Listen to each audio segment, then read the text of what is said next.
Something No. Well, he's going to get sexy. I'm getting really sexy here. Bitch. It's really sexy. As a matter of fact, I got a better one.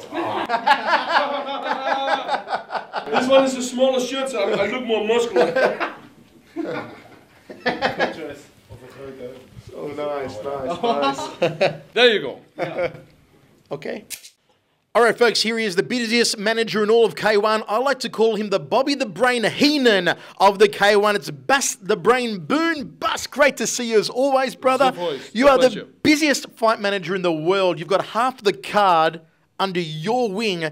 Golden Glory Gym, Ruslan Karayev, Errol Zimmerman, Semi Schilt, and of course, Alistair Overeem.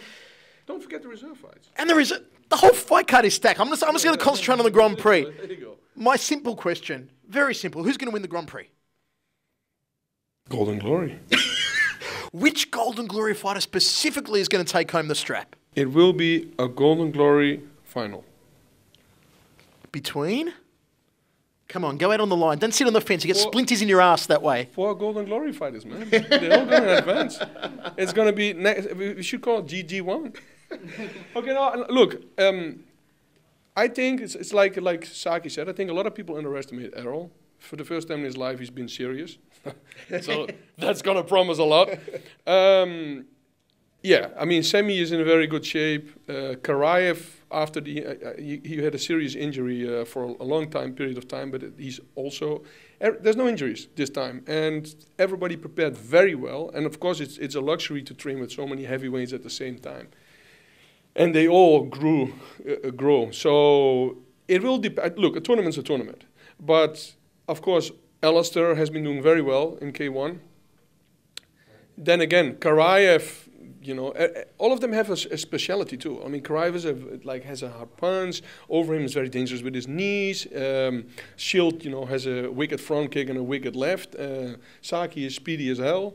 So it's quite of a mixture there. What's going on? So I think it all depends on the tournament, how the tournament will go. You know, people have injuries. So, but it depends. You know. Errol or Semi coming from that bracket make a good chance, but then again, Alistair Overeem and Karayev. This is a question on a lot of people's minds here, Bas. If we get all 4 guys qualifying from the quarterfinals into the semi-finals, yes, what then is the go? Are these guys going to go full pelt on each other? Let me tell you what's going to happen then.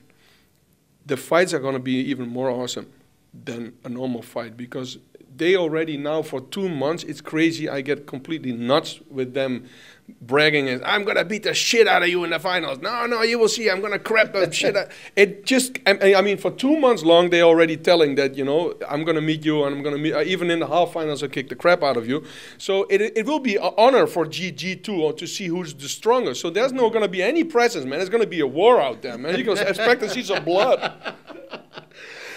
Finally, Alistair Overeem, a lot of speculation. Alistair has captured the imagination of the entire K1 world and the mixed martial arts world as well, who have now come on board the K1 scene because of what Alistair has done. A lot of people saying, though, that Alistair may be overrated in that he's only had a handful of K1 fights, but in that handful he's beaten the 3, well, you know, he's taken out 3 of the biggest stars of all, almost beat Remy Benjaski, beat Badahari, and beat Peter Ertz. I still think you'd beat Remy Benjaski, but okay, that's a different opinion. It's an opinion. How do you gauge the skill level of Alistair when it comes to K1? And I know that he didn't make any fans in some of the other K1 fighters earlier this week or last week when he came out and he said K1 is much easier than mixed martial arts and he plans to just steamroll through everyone at the Grand Prix. Good. The thing is, with Alistair, he's already training a long time in stand-up. I think the best decision we all made, me, the trainers, Alistair, was going from light heavyweight to heavy. He was already 102 kilos, and then, you know, when he could start weight training and eat, and not, you know, looking at his weight anymore, he took 3-4 kilos a year. Now he's like 112, 113 kilos. He's strong, but he's sparring with Saki, with Karayev, with Sergey Kharitonov, with Errol Zimmerman. I mean, there's so many heavyweights he can choose from. So the little mistakes he had are not there anymore. His defense is excellent. He moves like a lightweight for the weight he has. every advantage or every disadvantage he had, like, you know, keeping his hands up, maybe his conditioning for a stand-up fighter, it's all worked on. I mean, there's no weaknesses anymore, and that makes the guy really scary, man. So Fedor, next year, what's Alistair, man? Because he's a whole lot of different level than our friend who he just fought. It was no friend of ours. But I hear that Alistair wants to fight Fedor on Dream. Is that correct? Yeah, I mean, Dream, it can be Dream, it can be Strikeforce, can be wherever, you know, can he be the seller of maybe Mirko Krokop? Dream.